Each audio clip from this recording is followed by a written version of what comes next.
And it turns into this giant, almost unstoppable force. But the one thing that can stop the steamroller here is truth. And a reliance on the ways that we've tried to ascertain truth for hundreds of years. There's nothing new about presumption of innocence. There's nothing new about asking people for proof to support what they believe. I mean, just go on social media. How many people are asking for proof of an assertion? How many different times a day are doing it? I mean, I know on my social media, it's all the time. Prove this, prove that. And that's just in a colloquial setting, talking about, the politics of the day or the sports teams and standings of, pick whatever sport you want. But Democrats now are looking to throw all that away because it's convenient to them. It's convenient for them to say, I believe. #MeToo. Because the real battle at stake here is not about Judge Kavanaugh. It's not about Professor Ford, Dr. Ford. It's not about Julie Swetnick or Deborah Ramirez. It's not about those people. They're all pawns to Democrats right now. It's about the larger game. And there's different larger games when you're talking about this situation. The first largest game is the balance of power in the Supreme Court. And we're talking about balance of power for generation, possibly 2 generations. Supreme Court justices, they don't get younger. They get older. And they are worried, sick, that their way of legislating without legislating, judicial activism, legislating from the bench, is going to go the way of the dodo for generations if President Trump has his way and is able to stock the courts at every level in the federal court system with conservative justices. They're scared to death about it. That's the overall battle. But then there's the battle coming up in a few days for the 2018 midterms. Many of these senators have very tough races. I know that Senator Heitkamp has a very tough race. I think she's down 10 as we're broadcasting this show. Senator Manchin in West Virginia has a tough race. And they are worried that they're going to sacrifice some short-term elections for the long-term sake of the court. Because when they can't pass legislation through, the traditional legislative means, they get to rely on these judges and legislate from the bench because they have this activist streak in them. Liberal judges tend to be more activist on the bench. They want to set policy rather than call balls and strikes. So you have a short game, you have a long game going on, and they want to win both. So to do that, they will trample on the rights of everyone. Professor Ford, Judge Kavanaugh, you name it, they'll do it.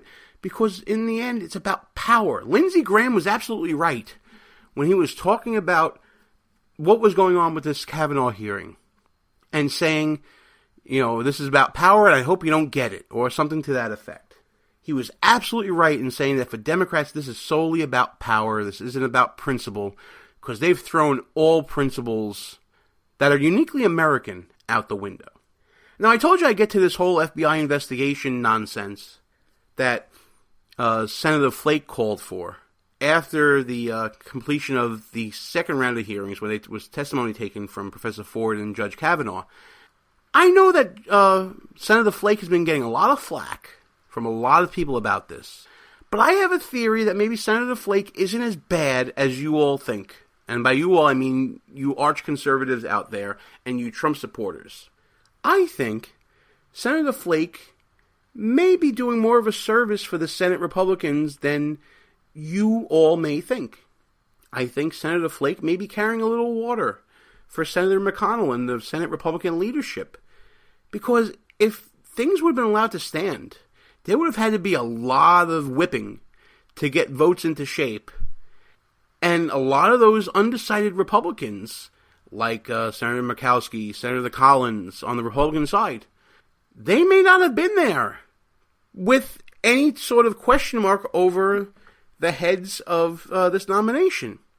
So in having Senator Flake, who was undecided but then voted in the hearing for Judge Kavanaugh to be favorably recommended to the Senate, he decided to ask for this investigation. What this does is it gives cover to those undecided Republicans to then justify their vote later on. I was of the opinion at the hearings that everyone now had their own cover to vote whichever way they wanted to, no matter what. If you're a Democrat, you could vote no on Judge Kavanaugh's confirmation because you could say, I believe the credible testimony of Professor Ford. If you were a Republican and you wanted to vote to confirm, you could say, I believe Judge Kavanaugh and that there's no evidence to substantiate these uncorroborated allegations. It was all there for everyone. But some people have more of a risk tolerance than others, and senators are no different. So, they came up with a compromise. The Senate Republicans couldn't make that compromise because they have to show a position of strength and full support for Judge Kavanaugh. So they had Senator Flake do the deal here. It's then approved by the Senate, approved by the President. Isn't it amazing how things get done so quickly in Washington when you want them to? And now you have an investigation going on. And as we all know and been told ad nauseum through clips from the past of then Senator Joe Biden and reminded by Chairman Grassley, these investigations don't do anything other than put information into a file. There are no conclusions made. There are no recommendations for charges. And even if there were, we're talking about claims that deal most likely with state-related charges for the state of Maryland, not the federal government.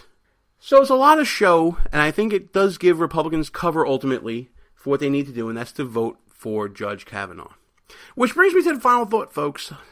I want to thank Robert Patillo for coming on the show. My final thought is this. It's good to be back. It's good to be talking politics again, especially after going through the rigors of heart surgery, open heart surgery, and the recovery therefrom. And I'm just happy to be talking about something other than getting healthy and things like that. All that, which I'm doing, by the way, all you listening out there. I definitely am. I'm taking this seriously. I'm taking it to heart. So it's good to be talking politics, but man, am I disappointed with the politics of the day. It's become no holds barred. It's become a circus atmosphere. It's become a wrestling arena. It's become a cage fight. This is not the way it's supposed to be, folks. It's not supposed to be about power. It's supposed to be about what's doing the best thing for the country. And I know we're all going to be going to the polls very, very soon, thinking about this in mind. And I encourage all of you voting in races that are highly contested in swing areas. Consider who is looking for power before you give your vote away. Power corrupts. We know the old saying. And those who seek it out are corruptible. And I don't mean in the criminal way. I mean that they're willing to compromise what they believe in order for what they can get. Remember that when you go to the polls, folks. It's kind of cryptic. Think about it yourself until next week, where we do this all over again. And like I said, man, it's good to be back. Gene Berardelli, Behind Enemy Lines, from the People's Republic of New York. Like to say, God bless, good luck, and we are out of here. Good night, folks. Our position has been compromised. It's time to roll out. Report for debriefing at www.behindenemylinesradio.us and look for regular communications via Facebook and Twitter at BEL_radio. You are the resistance. Behind Enemy Lines. A rock radio production. Back in 7 days. Out.